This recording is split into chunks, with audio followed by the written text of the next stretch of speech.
ಹಸಿ ಕಾಳು ತರಕಾರಿನ ಹಾಕಿ ಗ್ರೇವಿ ಮಾಡಿಕೊಂಡ್ರೆ ತುಂಬ ರುಚಿಯಾಗಿರುತ್ತೆ. ಚಪಾತಿಗೆ, ಪೂರಿಗೆ ತುಂಬ ಟೇಸ್ಟಿಯಾಗಿರುತ್ತೆ.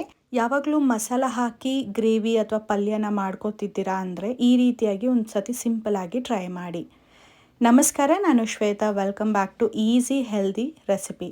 ಒಂದು ಕುಕ್ಕರ್ಗೆ 2 ಸ್ಪೂನ್ ಆಗೋಷ್ಟು ಎಣ್ಣೆ, ಸಾಸಿವೆ, ಜೀರಿಗೆ ಹಾಗೆ ಸ್ವಲ್ಪ ಸೋಂಪು ಹಾಕೊಂಡಿದ ನಂತರ ಖಾರಕ್ಕೆ ಒಂದು 4 ಹಸಿಮೆಣಸಿನಕಾಯಿನ ಹಾಕೊಳ್ಳಿ. ಹಾಗೆ ಒಂದು ಬೆಳ್ಳುಳ್ಳಿನ ಜಜ್ಜಿ ಹಾಕೋಬೇಕು. ಒಂದು ಸಣ್ಣದಾಗಿ ಹೆಚ್ಚಿರೋ ಈರುಳ್ಳಿ, 2 ಕಡ್ಡಿ ಆಗೋಷ್ಟು ಕರಿಬೇವಿನ ಸೊಪ್ಪು, ಇಷ್ಟನ್ನು ಹಾಕೊಂಡು ಕೈಯಾಡ್ಕೋಬೇಕಾಗತ್ತೆ. ಯೂಶುವಲ್ ಆಗಿ ಯಾವುದೇ ತರಕಾರಿ ಬಳಸ್ತೀರಾ ಅದನ್ನು ಕೂಡ ಹಾಕೊಳ್ಳಿ. ಕ್ಯಾರೆಟು, ಬೀನ್ಸು ಹಾಗೆ ಗೆಡ್ಡೆಕೋಸು, ಆಲೂಗೆಡ್ಡೆ ಇಷ್ಟನ್ನ ನಾನು ತೊಗೊಂಡಿದ್ದೀನಿ. ಬೇಕಂದರೆ ಕ್ಯಾಪ್ಸಿಕಮ್ನು ಕೂಡ ಆ್ಯಡ್ ಮಾಡ್ಕೋಬಹುದು. ಯೂಶುವಲ್ ಆಗಿ ಒಬ್ಬೊಬ್ಬರು ಈರುಳ್ಳಿ ಹಾಕಿದ ತಕ್ಷಣವೇ ಟೊಮೆಟೊ ಹಾಕ್ತಾರೆ. ನೀವು ಈ ರೀತಿ ಒಂದ್ಸತಿ ಮಾಡಿ ನೋಡಿ. ತರಕಾರಿನೆಲ್ಲ ಹಾಕಿಬಿಟ್ಟು ಉಪ್ಪು ಹಾಗೆ ಅರಿಶಿನ ಹಾಕಿ ಕೈಯಾಡಿಕೊಂಡು ಬೇಯಿಸ್ಕೊಳ್ಳಿ. ನಂತರ ನೀವಿಲ್ಲಿ ಟೊಮೆಟೊನ ಹಾಕೋಬೇಕು. ನಾವು ಈರುಳ್ಳಿ ಹಾಕಿದ ತಕ್ಷಣ ಟೊಮೆಟೊ ಹಾಕಿದಾಗ ಟೊಮೆಟೊ ಕಂಪ್ಲೀಟಾಗಿ ಸ್ಮ್ಯಾಶ್ ಆಗುತ್ತೆ. ಆದರೆ ತರಕಾರಿನೆಲ್ಲ ಹಾಕಿ ಟೊಮೆಟೊನ ನಂತರ ಹಾಕೋದ್ರಿಂದ ಸ್ಮ್ಯಾಶ್ ಆಗೋದ್ರ ಜೊತೆಗೆ ಅದರ ಅಂಶ ಬಿಟ್ಕೊಳ್ಳೋದ್ರಿಂದ ರುಚಿ ಹೆಚ್ಚಾಗತ್ತೆ. ಇನ್ನು ಈರುಳ್ಳಿ, ಟೊಮೆಟೊ ಅಲ್ಲಲ್ಲೇ ಸಿಗೋದ್ರಿಂದ ತುಂಬ ರುಚಿಯಾಗೂ ಕೂಡ ಇರುತ್ತೆ. ಒಂದು 2 ರಿಂದ 3 ನಿಮಿಷ ಹೀಗೆ ಲೋ ಫ್ಲೇಮಲ್ಲಿ ಬೇಯಿಸ್ಕೋಬೇಕು. ನಂತರ ಇಲ್ಲಿ ಯಾವುದಾದ್ರೂ ಒಂದು ಹಸಿ ಕಾಳನ್ನ ಹಾಕೊಳ್ಳಿ. ತುಂಬ ರುಚಿಯಾಗಿರುತ್ತೆ. ಇಲ್ಲಿ ನಾನು ಅವರೆಕಾಳನ್ನ ಹಾಕೊತಾ ಇದ್ದೀನಿ.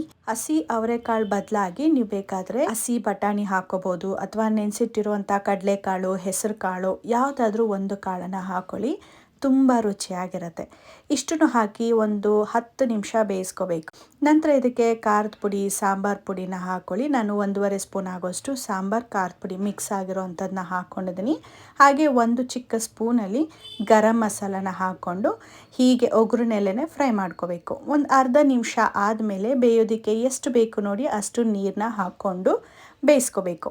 ಇಲ್ಲಿ ಒಂದು ಮೇನ್ ಟ್ವಿಸ್ಟ್ ಏನಂದರೆ, ಒಂದು ದೊಡ್ಡ ಆಲೂಗೆಡ್ಡೆನ ಈ ರೀತಿ ಕಟ್ ಮಾಡದೆ ಹಾಗೆ ಸಿಪ್ಪೆ ಎಲ್ಲ ತೆಗೆದುಬಿಟ್ಟು ಬೇಯೋದಕ್ಕೆ ಹಾಕೋಬೇಕು.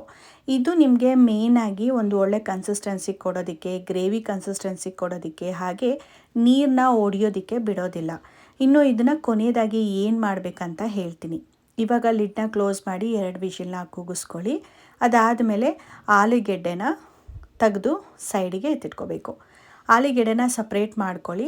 ಅದಾದಮೇಲೆ ಇದನ್ನು ಸ್ಮ್ಯಾಶ್ ಮಾಡ್ಕೋಬೇಕು. ಎಷ್ಟಾಗುತ್ತೋ ಅಷ್ಟು ಕಂಪ್ಲೀಟಾಗಿ ಸ್ಮ್ಯಾಶ್ ಮಾಡ್ಕೊಳ್ಳಿ. ಅಡಿಷ್ನಲ್ ಆಗಿ ನೀರೆಲ್ಲ ಹಾಕೋಕ್ಕೆ ಹೋಗ್ಬೇಡಿ. ಈ ಸ್ಮ್ಯಾಶ್ ಮಾಡಿದಂಥದ್ದನ್ನ ಮತ್ತೆ ಪಲ್ಯಕ್ಕೆ ಹಾಕ್ಕೊಂಡು ಕೈಯಾಡ್ಕೋಬೇಕು. ಎಲ್ಲೂ ಗಂಟಿಲ್ದ ಹಾಗೆ ಸ್ಮ್ಯಾಶ್ ಮಾಡಿಕೊಂಡು ಕೈಯಾಡಿದ್ರೆ ತುಂಬ ಈಸಿಯಾಗಿ, ಕ್ವಿಕ್ಕಾಗಿ, ಯಾವುದೇ ಥರ ಮಸಾಲ ಇಲ್ಲದೆ ಸಿಂಪಲ್ ಆದ ಪಲ್ಯ ರೆಡಿ ಆಗುತ್ತೆ. ಇದನ್ನು ನೀವು ಪೂರಿ ಜೊತೆಗೆ ಅಥವಾ ಚಪಾತಿ ಜೊತೆಗೂ ಕೂಡ ತಿನ್ಬಹುದು, ಇನ್ನೂ ರೊಟ್ಟಿ ಜೊತೆಗೂ ಕೂಡ ತಿನ್ಬಹುದು. ತುಂಬ ಈಸಿಯಾಗಿ ಮಾಡ್ಬೋದು. ಒಂದ್ಸತಿ ಮಾಡಿ ನೀವು ಕಮೆಂಟ್ ಬಾಕ್ಸಲ್ಲಿ ಇಷ್ಟ ಆಯ್ತಂದರೆ ಎಸ್ ಅಂತ ಕಮೆಂಟ್ ಮಾಡಿ, ಅಥವಾ ಏನಿದ್ರು ಕೂಡ ನಿಮ್ಮ ಅನಿಸಿಕೆನ ಕಮೆಂಟ್ ಬಾಕ್ಸಲ್ಲಿ ತಿಳಿಸಿ.